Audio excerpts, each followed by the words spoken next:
Ko takoto i ngā māngai kaunihera hō o Tāmaki Makaurau o rātou manoko i roto i warātou kauhau tuatahi i te hui tuatahi a te kaunihera i tū i te rānei. Nō kona nō hoki i ki te atua i te nui o ngā mahi e tau i hora ki runga i ngā pokohiwi o ngā māngai kaunihera Māori toko toru. I reira tā mātou karere a Kingi Kiriona.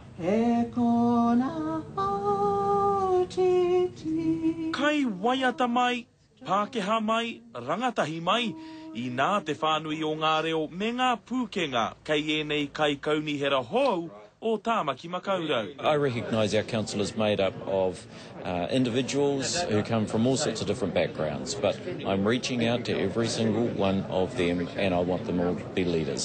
And thus far, I like what I'm seeing. Me pārekareka ka tika, e rua te kaumāwha nuaiho te pakeke o Jamie Lee Ross, ko ia te pōtiki o ngā kai kaunihera, me te aha, he Māori. So I'm pleased to be here as a New Zealander of Māori descent, but when I represent people on the council, I will be representing all New Zealanders to the best of my ability.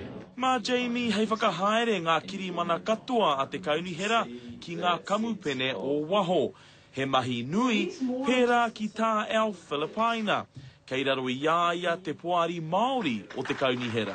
Humbled and look forward to it because it's going to be tricky for me in regards to the relationship.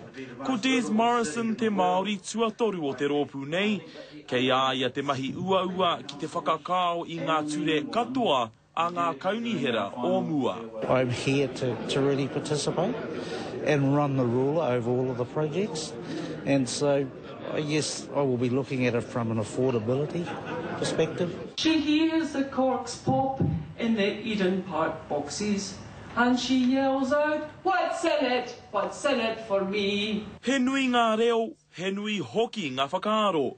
Pērā me ngā manako kei runga I ngā kai kaunihera Māori, kua ea te hui tuatahi, engari kātahi anō te whakamātautau, ka tīmata, Kingi Kiriona, te karere.